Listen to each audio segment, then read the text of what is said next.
Yeah. Like, No. I don't know. I guess whenever you become the host, it changes everything for you. Yeah, maybe so. What the heck? Okay, so let's see why it's not letting me. I have Wi-Fi on.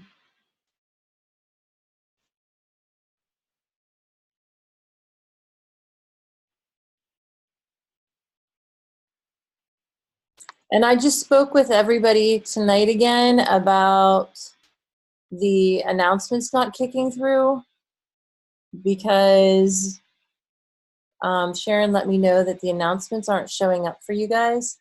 Like, I get them. if I send them, like, did you get this when it's sent though, or did you only get it yesterday whenever I sent it as a forced announcement? I got it 3 times yesterday, but it appeared to have amendments in it. Yeah, but you didn't get it the before that, right? I can check. It was supposed to send on Sunday. I didn't get a copy of it either, but I didn't think anything of it. And then, Yeah, I only got it twice. I didn't get it the first time, but then I got 2 after that. Right. I got 2 yesterday. I didn't get anything before that. okay. Okay, so right here, this isn't showing up in yours? No. It's blank.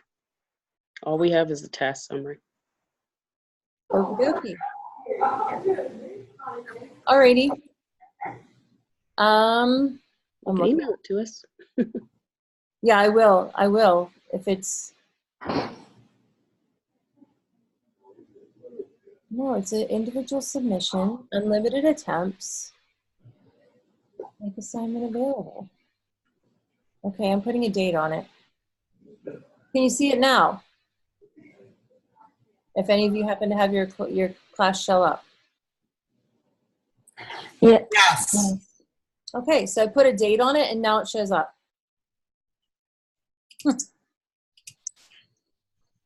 And they tell me, what I love is I'll call Blackboard Help for our campus and I'll be like, okay, so this is what's going on. This is what's happening. This is what I have to do. Well, you don't need to have a date on it. No poop. It's not showing up if I don't put a date on it.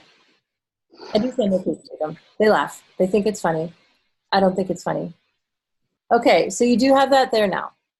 All right, so this is it. Wednesday, December 12th. I'll take them through the 14th. I need them sometime on that weekend anyway. I have to have grades turned in by December.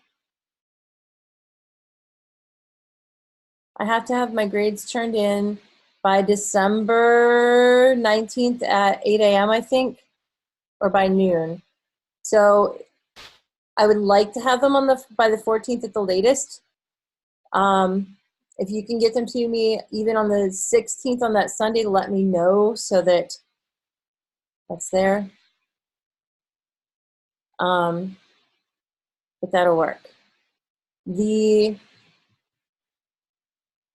I'm going to put my grant proposal in right now too before I forget so that you guys have the sample one that I turned in.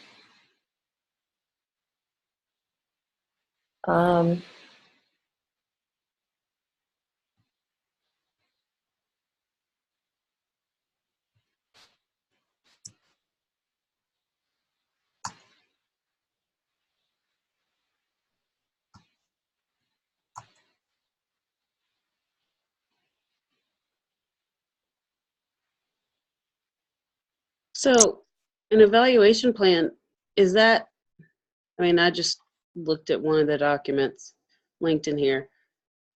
I mean, is it evaluating how the project went? Yep. This is not evaluating your research. It's just if you're going to do PD for teachers, how do you know that the PD worked? How do you know that you met the objectives of your grant? Are you going to run a survey? Are you going to follow up with them with interviews in 2 weeks, 6 weeks, 2 months, a year? Are you going to just make it up? Yep. So pretend like we already did the project and then say, wow, it went really well, but No, you don't. No, not make up your evaluation data. How are you going to evaluate it? Just lay out how you're evaluating it. Are you going to have an advisory board look at your Right. results and say this is a great job? Are you going to have surveys that you use? Are you going to follow So up? I think Go ahead. I think in our draft project and research proposal a couple of weeks back, we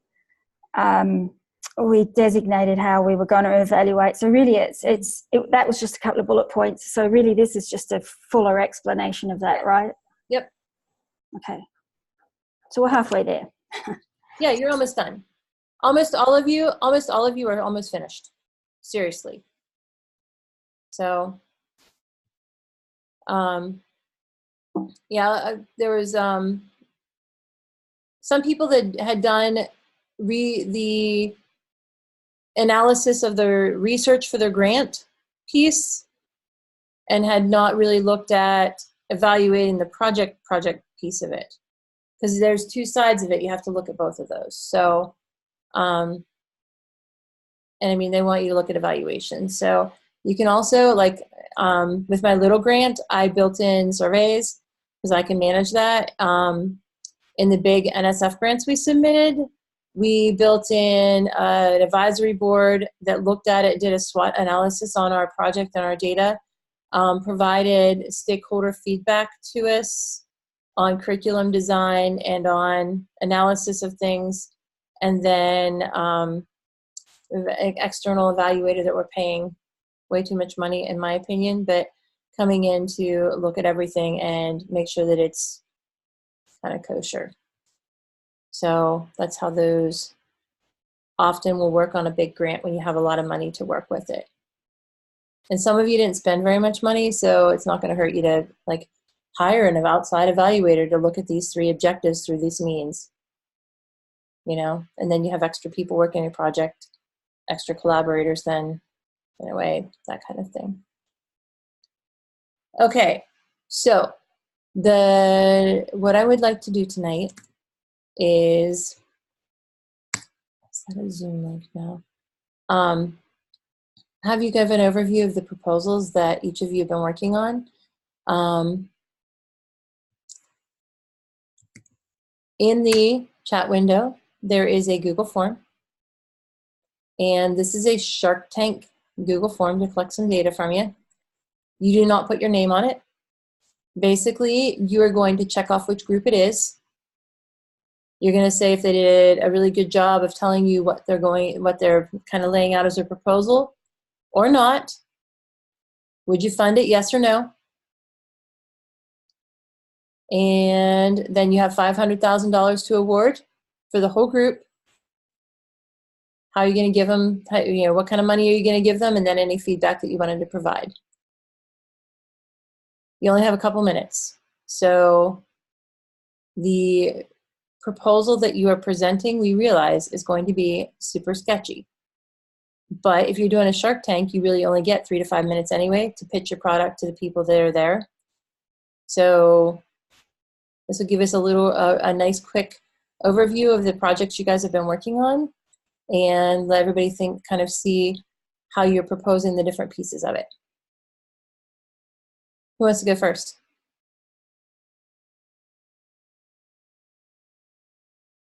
Or do you want me to show you a video that was sent in by Erica? Okay. I will get hers. If it wants to open. I need a new computer. I really need a new computer.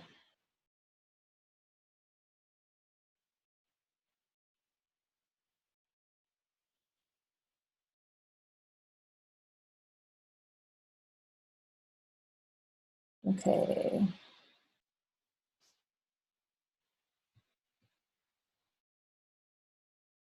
As soon as it opens.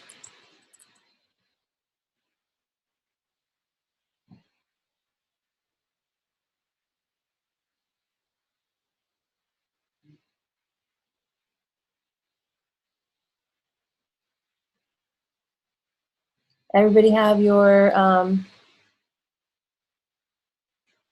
Google form up. Okay, here we go.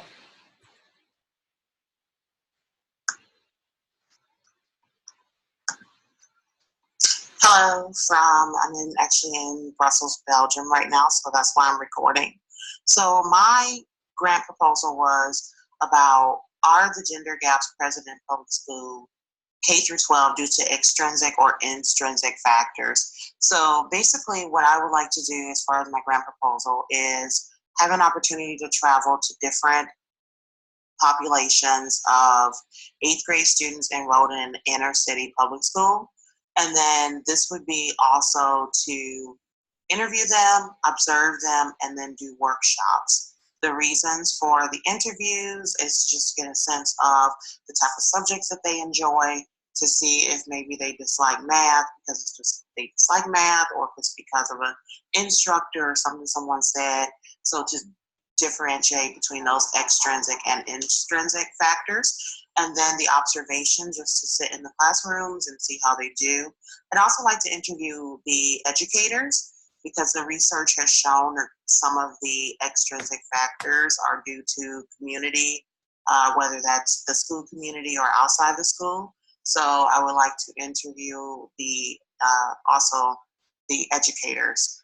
Another thing I would like to do with this is a survey. So this will be a mixed methods type of project, where it would be quantitative and qualitative. So I would do the qualitative with interviews and the observation, and then the quantitative with the survey. The next step with this would be a workshop. So these will be outside of the school community to see if the students react differently to different subjects, play games with them, observe them without the pressures of being in school. So the reason for the grant is to cover the cost of the transportation to different areas. So the goal would be to go to every state.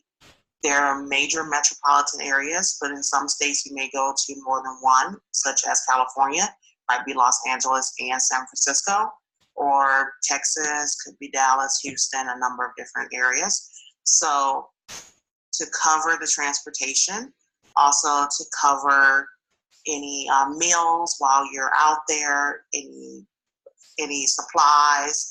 There will also be a need to rent space for the workshops. So that would be something that will also be included in the grant, and also a undergraduate assistant. Another thing is this project would take 3 years to complete. With it being a school thing, you would have to have limited time and the times of the year that you could actually do the in-school activities. So over the summer, it would be completely out. You may be able to do the workshops over the summer, but it would really depend on the permissions. And so that's what the grant proposal was for. And then after that, depending on what information was received, then I would write a study and talk about what I found out, whether or not there were extrinsic factors, intrinsic factors, and what we could do to kind of mitigate the issues of gender gap, because as we know, it is a huge issue in STEM, but it also has been shown to be a issue in non-STEM, such as history. So we want to make sure everybody has equality and is on the same footing, and so therefore that is what the proposal would cover.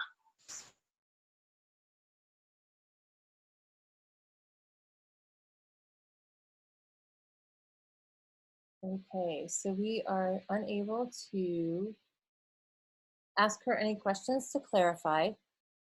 So if you guys wanted to take a moment and fill out her the Google form for that presentation, and decide who wants to go next.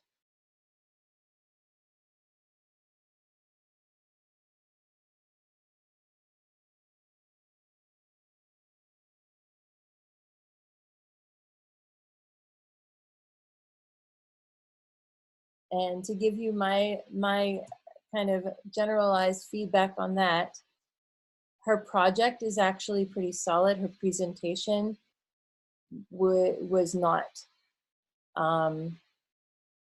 super convincing. I would say that being more focused whenever you're presenting it to someone if they ask you to give a small pitch on it. Because we've been asked with our NSF grant proposal last year, they actually asked us to talk to the program officer and give them a little overview of what we were looking at doing with it before they made their decisions. And we had to have a 3 to 5 minute pitch for, a pretty large proposal on what our objectives were, how it was going to help the students, what we were actually targeting to do in that. But it had to be really condensed and really focused and kind of sharp.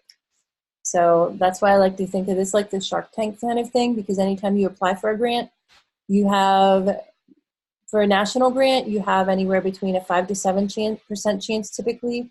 A few of the calls for proposal have about a 10% chance. If you were to actually apply for a $50,000 Spencer, you're running at a less than 10% chance of it. If you're running with smaller foundational grants or other foundational grants that are targeted towards your area or that you have a connection, you have a much better chance for it. Some of the smaller, more community-based grants run more at a 20 to 25% chance of getting them.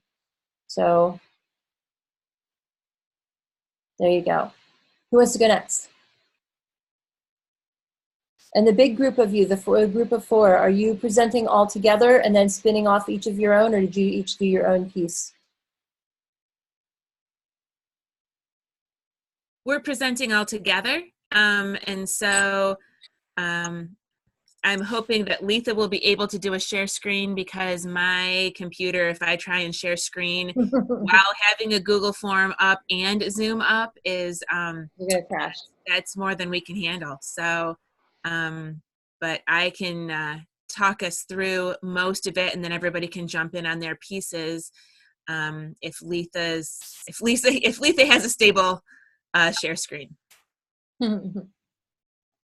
Okay, do you guys want to go next, or do you want somebody else to go next? Sure, let's do it. Alrighty.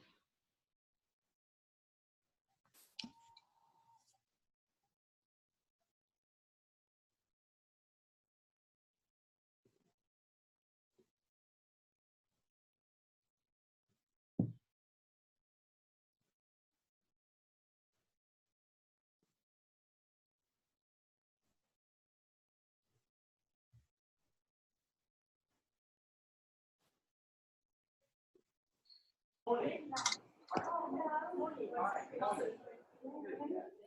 right, so our grant proposal is titled Bridging the Digital Divide in Online Learning.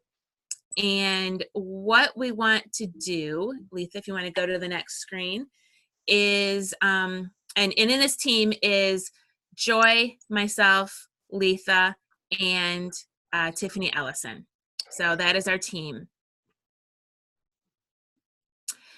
So we recognize, and our research shows, that there's definitely a disparity in educational outcomes for low socioeconomic students who need to take high school courses online compared to those in more affluent areas. So in other words, many schools, well, in the state of Michigan, for example, there's a state law that says that any student 6 through 12 can take 2 courses per semester online of their choice.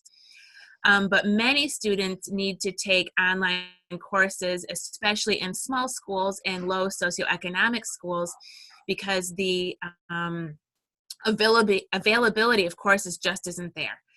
And so those students need to take those courses online while attending the brick and mortar. So these are like supplemental courses happening throughout their regular school schedule.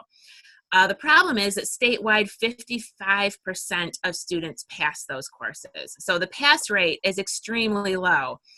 But I want to say it's over 100,000 students this last year took online courses. And so there's definitely an issue. And there's definitely an issue with access for low socioeconomic students. So we wanted to figure out how to bridge this gap and try to, mitigate some of the factors that are creating this gap. So our proposal is that if we could come up with a dedicated physical learning space and more effective, highly trained supervision we could better support online students. So these measures are needed to address these factors that contribute to this disparity. As an example, Bath High School is a small Class C school. For those of you not in the state of Michigan, that means it's a smaller school.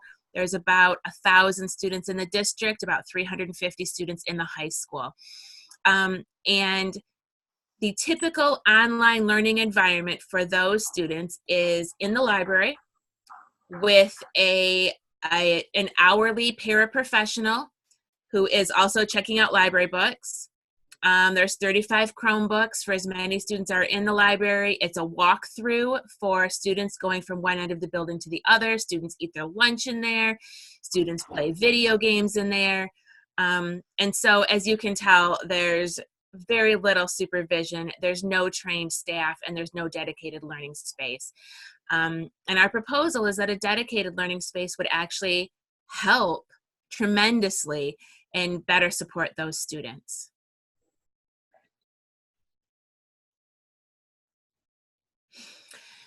So we went through and built a budget.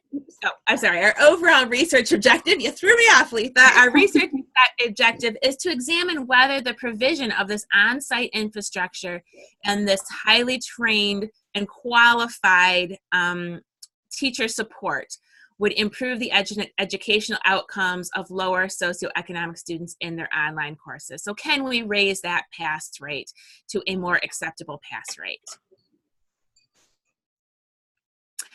So our budget is $498,000. I rounded up slightly, but that amount of money would refurbish and fit out a learning lab. So we need the furniture, we need the fixtures, we need the IT infrastructure, we need the electrical rerun, obviously more routers in there, a dedicated set of Chromebooks for the area. We do have the space. There is a project going on right now that's rebuilding part of the high school and emptying out the original office space. So there's this open office space, and this would refurb it and make it into an online learning lab. We also want to recruit and train an online learning facilitator, someone who is actually trained in the delivery of online learning and in support of online learning, and pay for their employment, including benefits for 3 years. So $498,000 would create not only the space, but also staff it. And so this is how we would be able to test this project. Is, the control group are the students, the lower socioeconomic students who are already taking online courses under the current existing conditions in the holding cell that is the library if they choose to show up. The experimental group would be the students who are taking the online courses with access to this new dedicated learning lab and this trained online learning facilitator. So we'd collect the data through the grade distributions, which we can get through the learning management system. We would take attendance of students who choose to come to the dedicated lab. We would have a student survey motivation level that we would be able to administer. We would track the time from when they began the course to when they completed the course, so that would use the software analytics. We would also track the pass rates of those courses, and then the trained facilitator would track the number of requests and the type of requests for assistance from the students. So anytime they help the students or contact parents or contact the online teacher on behalf of the students, all of those interactions would be tracked. Hi, it's my slide. So as Sharon said, one of the keys to this, the success of this, is the facilitator being highly trained. But we also have the benefit of starting the data collection with the control group before and during the the process of renovation and providing this highly qualified facilitator. So the first research question is, does the presence of a qualified online learning facilitator result in improved grades achieved by these low SES students? And that equation is presence plus qualification should equal improvement. So we will measure the grades during the period of facilitation by an unqualified supervisor, which is the current state, with the library, basically a library proctor, during their designated study periods, versus having this qualified facilitator after the dedicated learning space is provided. So the data collection method is going to be quantitative. We're just looking at grades for this particular research question, and the hypothesis is that grades will increase when the presence of a highly qualified facilitator that's trained specifically for online learning is provided. Okay, so the research question that I'm going to investigate is around student engagement and whether engagement for low SES students is improved through having the space and the support available to them. So the equation at the top is representing how I have defined engagement for the purposes of measurement, and that is taking measures of tallies of attendance during the school day, the designated study periods. This is not about the frequency with which students make use, individual students make use, but how many students are making use of the space, and motivation being measured via a survey, a Likert type scale, in which the students will rate their agreement with statements related to motivation. So both of those measures are quantitative, and they serve to address two related hypotheses. The first, that attendance will increase when a designated space and supports are provided, and the second, that they will report high levels of motivation when those two things are provided.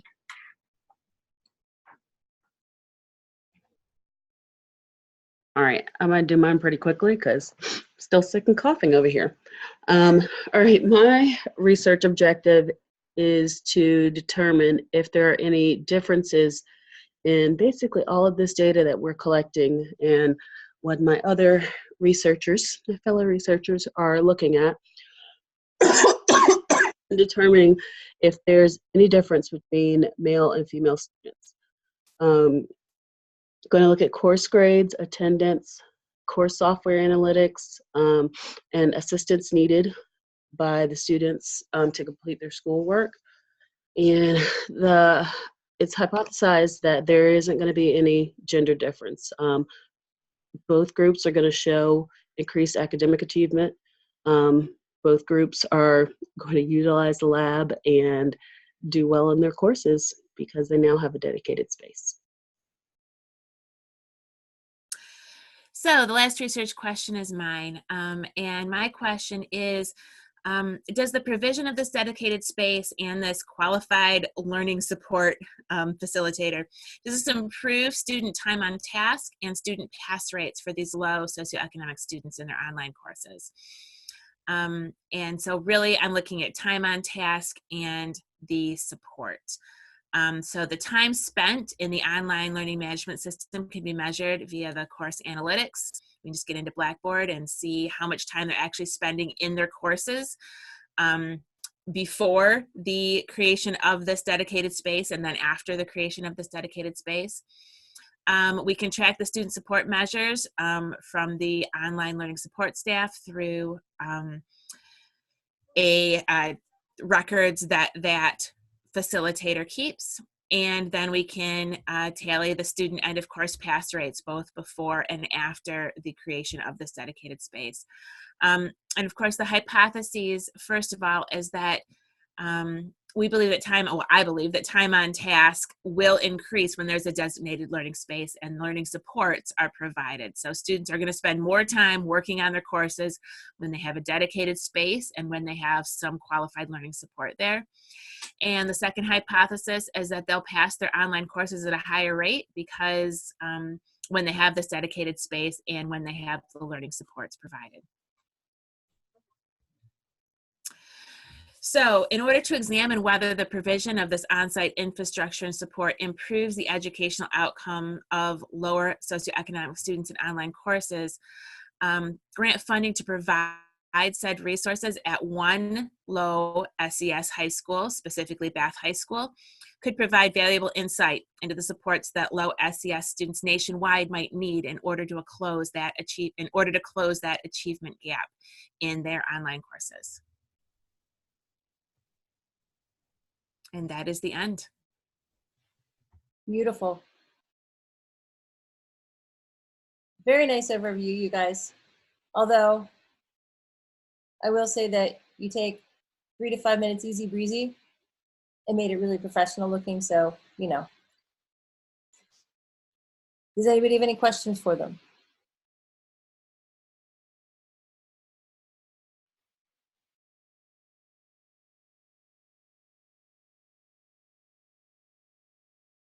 Okay, fill out your Google Doc. I would say you guys put together a nice presentation. You laid out your objectives for it, the goals, how you're going to accomplish that.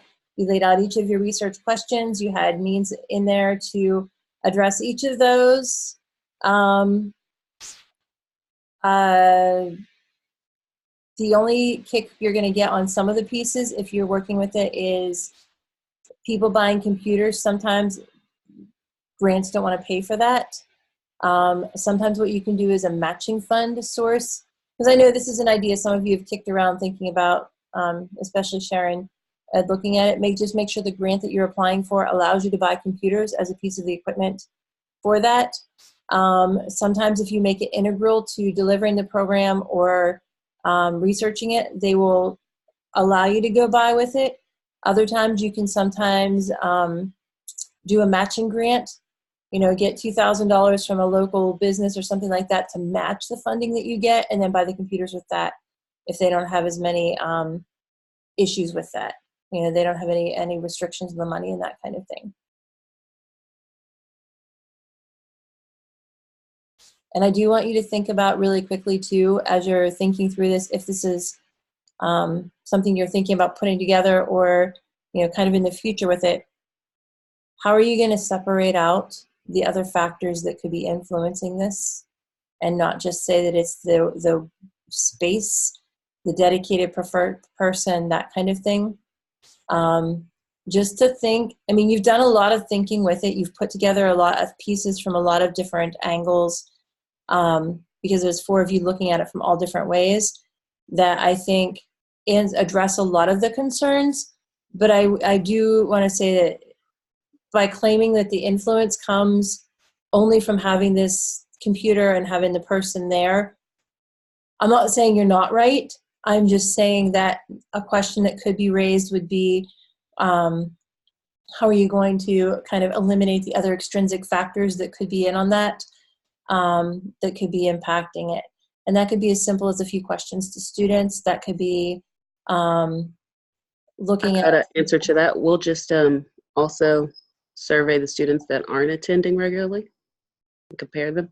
Okay, so now you have 2 comparison groups with your statistic. The other thing you could look at also is running a more advanced set of statistics where you take out the kind of baseline factors and kind of levels the playing field. So you could look at running something that has like an ANCOVA or a MANCOVA that has covariance built in that impact the factors that you're examining, your independent, your dependent variables. You could also build it in as a model, and that's a higher level statistical analysis. You need to spin up on it because we don't cover that in the program at all. But by looking at structural equation modeling or some kind of cluster analysis or modeling like that, what you're able to do with these other statistical analysis programs, even if you hire in a statistics person to do that piece for you in the program evaluation, you would be able then to factor out some of the baseline pieces that they're coming in and eliminate those as factors that are impacting the dependent variable at the end. So those are a couple ideas. Could I just ask? So, given that, like I guess the basis for us claiming a problem for low SES students is the existing research around the impact of home environment factors, lack of either dedicated space at home, lack of support, that sort of thing. Would it strengthen a project like this if there was an initial study of low SES students in which it was determined that that they didn't have the facilities, the space, the support they needed, and B, whether they believed that that was part of why they're not doing so well. As a trigger for this project, why we felt we need to tackle that aspect of their experience is because our students have told us X, Y, Z. There's research. That is a question. There is research that outlines a couple of the factors with student success, being the home environment, being parental support, Yes, being those. plenty of research. Yeah, there's all kinds of research with that already. So I think you have a good case for why you should do it.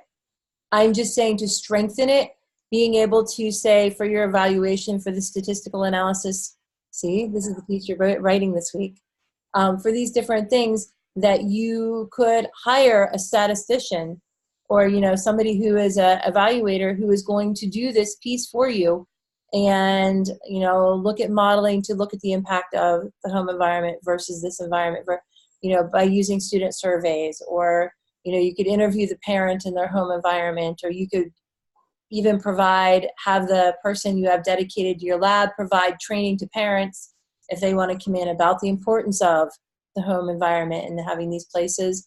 And then, you know, any of those kind of pieces, that's really the biggest weakness I see with your whole proposal overall is simply that little piece where you're saying that this is important. You're saying this is how you're making an impact. You're saying this is how you're measuring it at the end. And I'm not denying that I think it would work. I think it would be beneficial to the students. All I'm saying is, as you're writing it up in that, like a journal reviewer is going to say, well, how do you know that for sure? Or, you know, somebody looking at your grant as an evaluator might be saying, this is, you know, how are you going to know that that's happening for sure? Having sat on some of the grant panels and those are the kind of comments that people will sometimes pull for you. So overall, very nice job though. Yeah. Any other questions?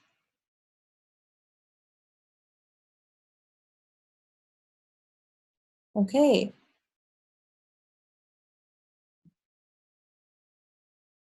Then Natalie, Tiffany, Heather. Go. Okay. And you guys should just be able to refresh your screen. I should have said that before this, to be able to put in a second. There's a little link in there that lets you reset the form. There is a link in it. Mm. I thought I had, but I'm not guaranteeing anything lately. It's definitely there. Yay. Okay.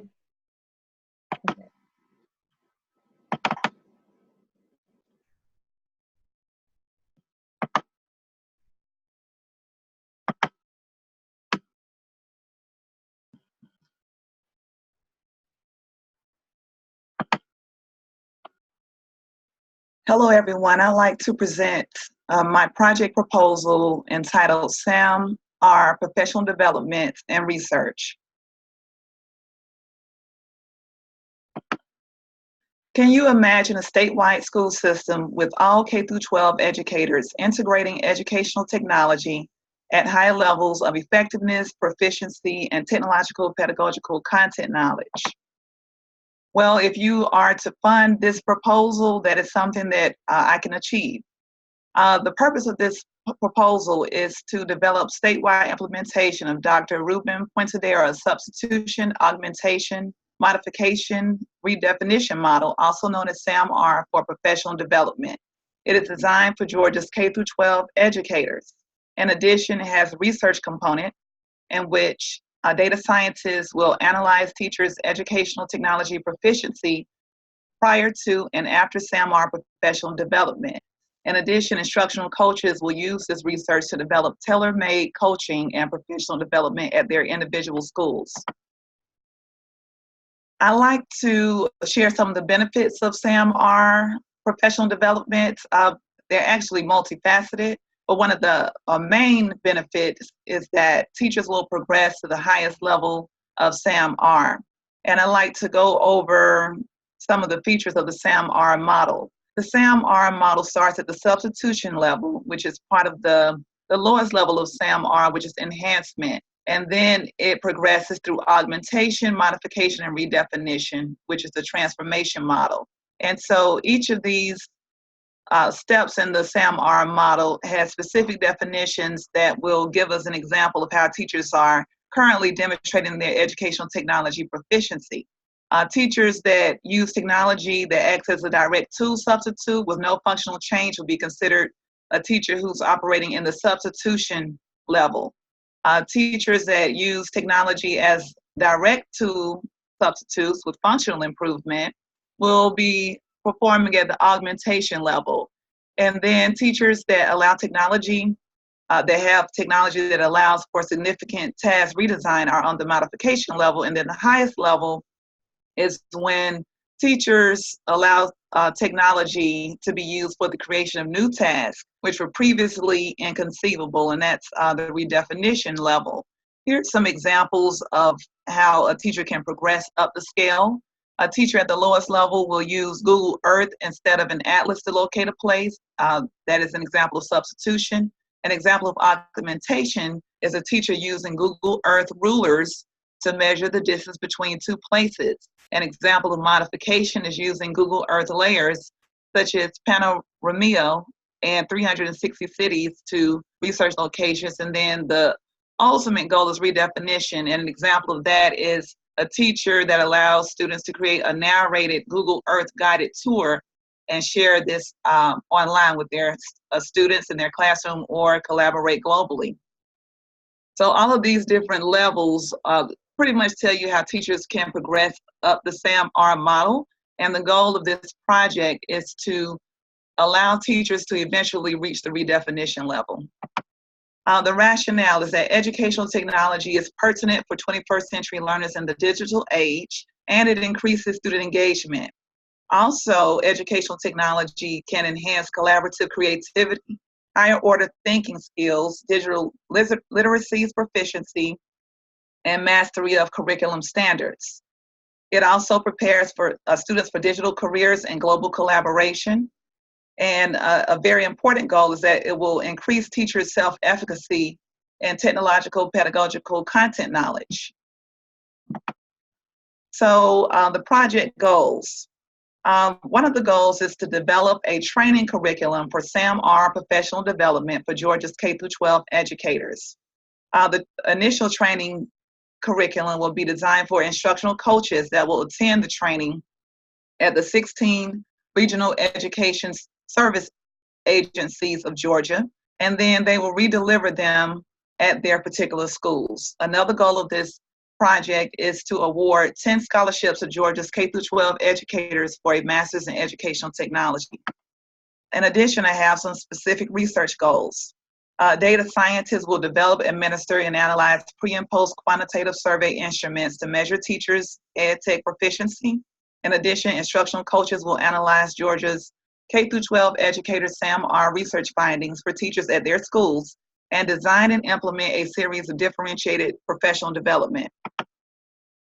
I have also developed a 2-year timeline that will allow me to make sure that the program is implemented effectively and efficiently. The 2-year timeline starts in August of 2019 and ends in August of 2021. Some of the tasks are things such as hire personnel, administer pre-survey and analyze data, receive scholarship applications and selection. Instructional coaches provide professional development and coaching, awarding scholarships, and then project and program evaluation. As you can see, each of those tasks have particular timelines that have been allotted to completing them, and they are listed throughout the 2-year process timeline. In addition, I have a very comprehensive budget here. And so the budget is also organized into year 1 and year 2. It incorporates the different personnel that will be needed for this project, such as the program director, the data scientist, a curriculum developer, e-learning developer, a trainer, training coordinator, scholarship coordinator, materials such as binders, facilities, which are event meeting spaces, training, travel expenses for the trainer, and scholarships. The total amount I'm requesting is $356,560. In addition, I have 3 collaborators that are interested in working on this project and research proposal. The first one is Georgia's 16 Regional Education Service Agencies, also known as RESAs.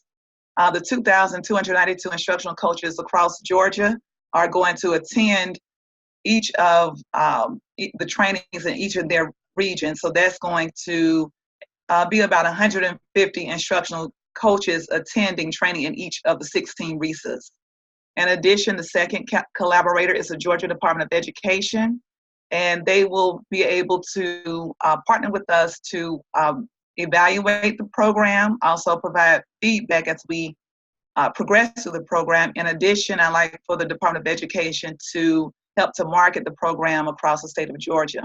Also, the Marriott Hotels have partnered to assist with reduced rates for the training facilities.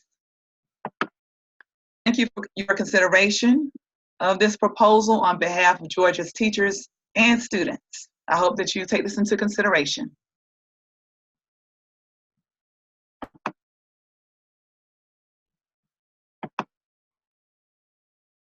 So that concludes my presentation.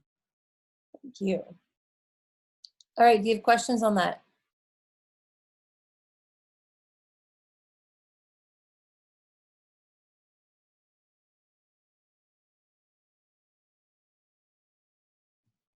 I have a comment rather than a question. I think that it would be a fantastic thing to pull off, especially given the tangible outcomes in terms of teacher capabilities and also the capabilities of those professional development coaches. And I imagine that sometimes grant funders like to see bang for their buck. And so to be able to say that, 2,000 coaches will be newly trained trainers, and then X number of teachers will then have their own skills enhanced is a big output. So that aspect struck me. Thank you. Yeah, you didn't think small. You went big. Thank you.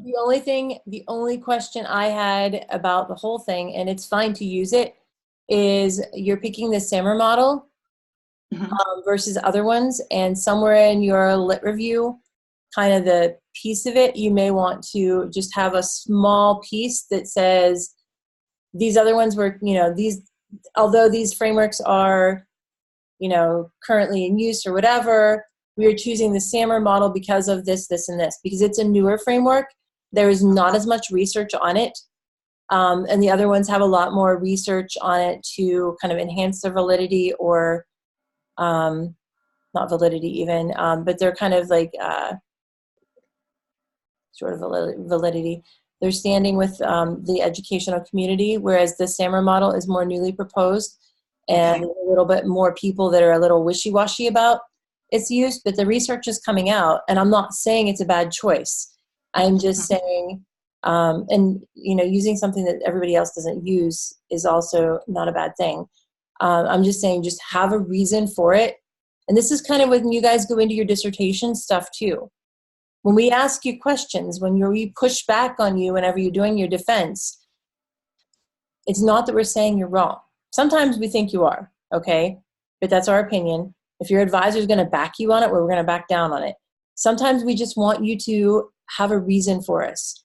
I chose this framework. Well, I don't know why you didn't, why didn't you look at these other frameworks? We want you to say, I did look at these other frameworks. This one has these affordances that these ones don't have. You just need to have, know why you selected these things, know why you made these moves, know why you're selecting the resources that you're doing, the evaluations you're doing, the analysis that you're doing. Have a justification for it. And even if somebody gives you a really great idea and you're like, okay, well, then I'm practice saying, that's really an interesting idea. Let me write that down. I'm going to consider that as I move forward. That's a great way of saying, thank you very much for your opinion. I don't care what you said. Or really meaning it. So, but that's the only thing that's the only piece I was considering with what you have down. So. Thank you. I'll be sure to incorporate that in my final draft. Yeah. All right. Then we have Heather and Natalie. Who wants to go next? I'll go. Okie dokie.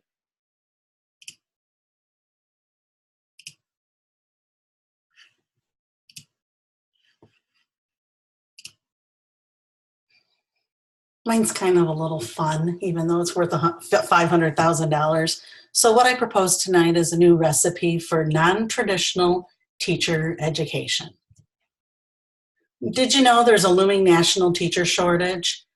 It's not as bad as everybody says it is, but it's occurring all over the United States. Wisconsin has brought it to attention. In fact, that video was about some Wisconsin superintendents. Utah's made mention of it, Arizona, definitely California, and we're even seeing it here in Michigan, as well as down south, out east, in your rural areas and urban areas. According to the 2015 U.S. Census Bureau, 1 in 10 Americans is pursuing a teaching degree in college. Followed that up with a 2016 national survey of college freshmen. Only 4.2% intend to major in education. And if you go back comparison-wise, it hovers between 10 and 11% all the way back to 1971. So this isn't a hair on fire moment yet, but it could be. I'll be the first to admit that this looming teacher shortage, it's due to many factors. Some are financial, press is out there that teachers aren't paid enough. Some are compliance-based issues that teachers are facing in the classroom. Some are because of administrators micromanaging, others because of bulldozer parents, others because of just doggone plain tired teacher burnout, and the list goes on. Instead, I'd like to think of this as a moment to reimagine what a teacher certification program could look like for a non-traditional learner that now desires to enter and work in the field of education. A future learner that has some authentic and real-world experiences that students could benefit from. Some states have addressed these shortages by seeking to reduce the qualifications needed to become a teacher. I'm proposing another approach that involves a flexible hybrid learning pathways called digitally badged micro-credential courses, yet still maintaining rigorous coursework and experiential learning opportunities. And you can see the program goal. The program would be called Stamp to Teach. The program objectives would be to champion the design, development, and expansion of alternative routes to certification under a state-approved program that enables individuals to be eligible for teacher certification within a specific time period, relying on their experience, expertise, and academic qualifications in lieu of traditional coursework and or a pathway. And to recruit and retain highly qualified mid-career professionals, including highly qualified paraprofessionals and recent graduates of higher education institutions as future teachers in a variety of grade levels, content areas, and contexts. The research questions that I would be addressing would be, will creating a digitally badged micro-credential teacher education framework for mid-career or post-recent higher education degree learners increase enrollments within a teacher education program? Can delivering digitally badged micro-credential learning pathways be successfully implemented for both the elementary and secondary certification programs for mid-career or post-recent higher education degreed learners? Can collecting real-time data and feedback to identify program successes and challenges in the Stamp to Teach program to make mid-program customized boot camps strengthen the learning rigor, personalization, and on-the-job training for program participants? Can collecting post-program completion work data not only inform the Stamp to Teach program, but also answer crucial questions about more ways to help teachers succeed in the classroom over time? The Stamp to Teach program has ingredients and methods. The ingredients would be mid-career or post-recent college graduates, digital flexible learning pathways, micro-credential course offerings, digital badges for learning transparency, metadata to support learning claims, higher education, College of Education faculty, an approved alternative learning roadmap at the college level, partnering with districts or ISDs or RESAs, as they're known in Michigan, or a state superintendent group or a Department of Education, grant funding to seed the program. The methods for the program participants: would it be a 2-year program? Year 1, program participants would take 6 3-credit micro courses in their content areas. They would also take 6 1-credit micro bootcamp courses to specialize in teaching methods, ed tech, and a few other areas of interest. Year 2, participants would take 3 3-credit micro courses revolving around honing those instructional practices, instructional design, giving feedback, and employing higher order thinking. That would happen on the job in a teacher residency program. And then they would also take 3 1-credit micro bootcamp courses to support the teaching and learning in their classroom. There would be 24 meetup opportunities, and there would be program evaluation metrics that would be handled both internally and externally. On this, you can, if you were getting this, you could click on the budgets there. The pathways are available. The Gantt chart shows how the program is administered over time, and then the actual grant is a clickable button. So I say to you, please give $500,000 for this grant. It's a 3-year grant cycle. It's university sponsored. There would be 1 full-time grad assistant and a part-time admin assistant and program director as the program would grow. It would have full support for the Michigan Department of Ed and then the state superintendent's group. Mid-career, we're looking for mid-career recent college grads. Fellowship grant opportunities would be available. 18 micro courses would be created. There would be 24 meetup opportunities. It's a 2-year program with a 1-year residency. Learning artifacts and interviews would be collected, post-program tracking, and it's just an innovative way to bring non-traditional adults with good experiences in their lives into the profession. And that should be it.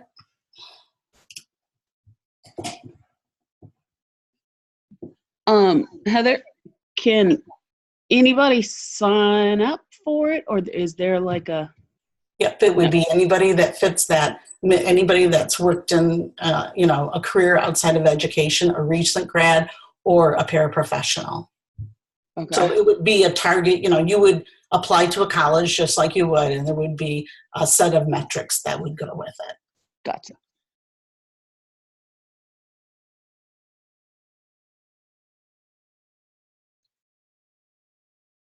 Any other questions? I just like to share this, that I started teaching back in 2002 through an alternative certification program. And back then we didn't have the option for online learning. And so I actually had to go to Georgia State University and attend courses there for the first 1.5 years that I was teaching, which was quite demanding for me. And so, Heather, I was thinking that, and we were a lot of people in other professions, mid-career professionals that were interested in transferring over into teaching. And so I was just thinking how beneficial a program like this would have been for me to be able to work from, do school from home in a convenient mobile environment, as opposed to actually having to leave class, drive downtown to college, and all those kinds of things. So I think it would definitely be beneficial for newer teachers that now have these conveniences to do alternative certification. It was a great, great presentation. Thank you. Thanks.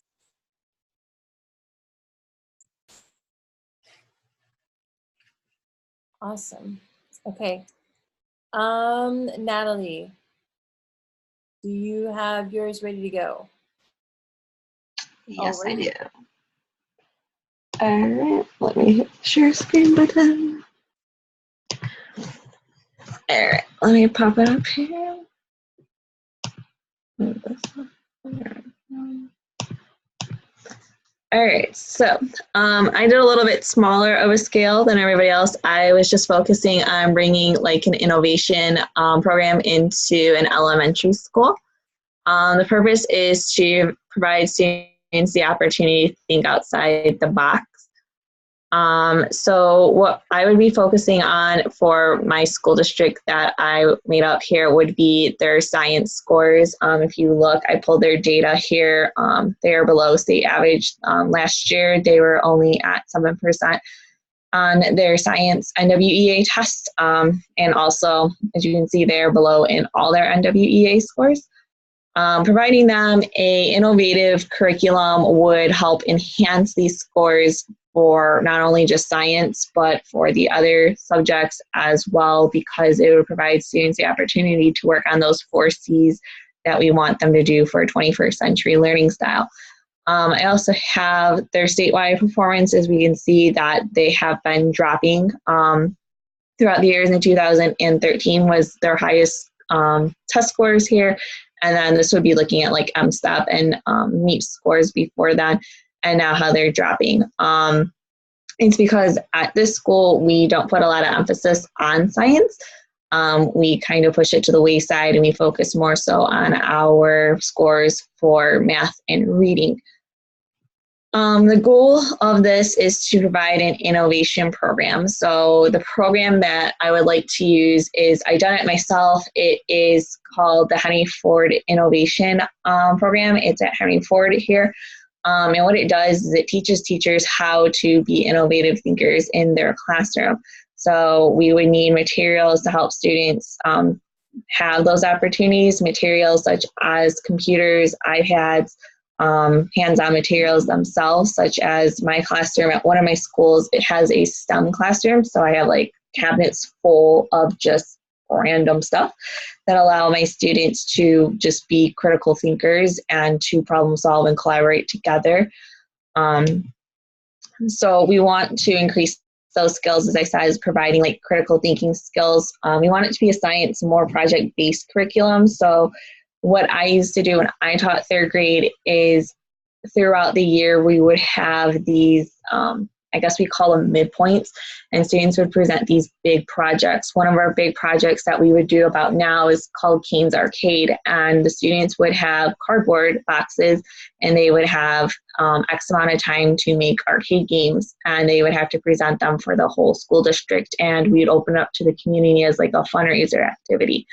The teachers would have to take more of a supportive role. I used to just open up the little tool bags for the Make-A-Do kits and give them to them. My students were in charge of everything, designing, implementing, how are they going to give people tickets if they're not there, how are they not going to get tickets. So the objective is to just give them opportunities like that, and having things such as a space to make these creations. In my classroom last year, I had 30 students, and if you can imagine, each student did their own cardboard box game, such as like the skee ball. It takes up a lot of space. So this year, now that I moved out of the classroom and I'm doing more innovation teaching, it's nice to have it where they can put it in like a library type setting or classrooms. That way you can actually move around your classroom. To measure my objectives that we want, I would be looking at their NWEA test scores, to see if we could bring them up, look them at the beginning of the school year, and then look at the end. For those of you that don't have NWEA testing at your school district, you're very lucky, but you can pull right through it and you can see exactly how your students are doing on the critical thinking portion and look at questions that are samples, and we can measure how our students have made growth through the school year for those critical thinking skills. They also even break them down to like subcategories too, that you could look at exactly what is it critical thinking. Talks about collaboration skills are in there too.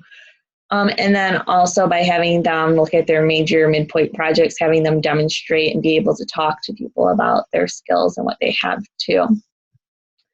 So why do we need to do this? Because our students, now that I'm in this role as a STEM teacher, our students are just basic robots. They are just waiting for you to tell them what to do, how to do it, why to do it, and if it doesn't work, what do you do? All options fail, just hide and crawl under your table. They need these opportunities to where if something fails, they have to do it. And this will give them that opportunity to take on that leadership program. And the Henry Ford Innovation Curriculum has it step-by-step mapped out and planned out for teachers how they can help students think more critically and how they can give them more hands-on opportunities. And giving them that access to even have activities in the classroom through a daily basis, how you make a corner of your classroom an innovation station, and you just let students go there throughout the day to innovate. So the needs that I need for my grant is I need funding for teachers, and I want to send parapros too to the curriculum, to the training, because I feel that if we did like a summer school later on, that parapros would be also wanting to help out, participate in that, and also more people that we have, the more likely if we have turnover or if people need support, they're there to help. I need materials too. I would like those Make-A-Do kits. For those of you that don't know what they are, think of like your pumpkin carving kit, but turn it into plastics. That way it's safe. That's a Make-A-Do kit. I would need a recycling program. There's one here in Ann Arbor where we could get like this, think of like a food truck where we stuffed recycled goods, but I have to pay the fee for them to come out, and then also for X amount of students to get recycled materials to take back to their classes, or if I had a classroom that they could store them in.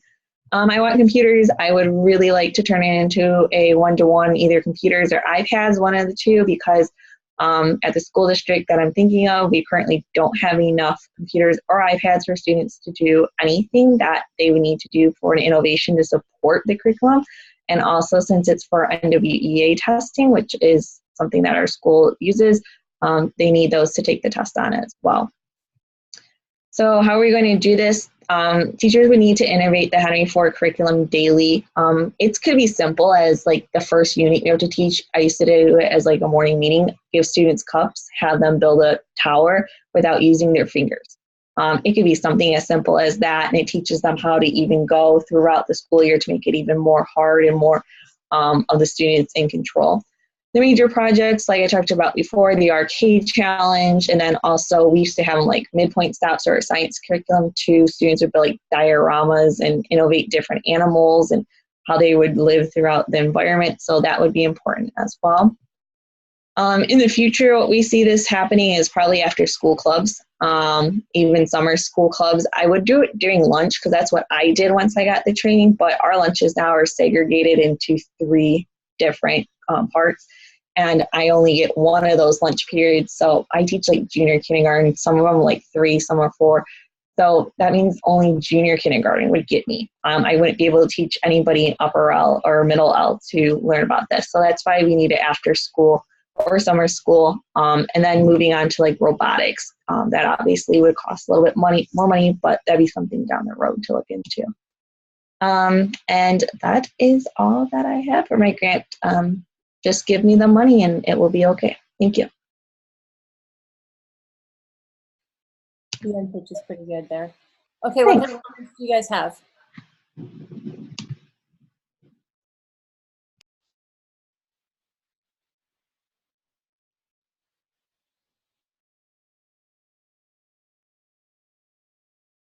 Okay, I thought you provided really good justification using the MEA scores. I'm not sure how you're going to evaluate your program other than looking at change in scores. Sometimes those are, if you're not the classroom teacher, although if you're the teacher, it would matter a bit for like after school programs and things like that, it's difficult to get identifiable data to link it to a student. You can probably get de-identified data pretty easily though. So you might want to think a little bit as well about if you're measuring critical thinking or creative thinking and that kind of thing, how you're going to measure that, if it's going to be observational or if it's going to be a survey for the students. Are you going to collect video and watch them change, look for change over time? Those are the kind of things that you could write into the analysis of your research questions as well as the evaluation of it overall to show that there's change your growth based on that.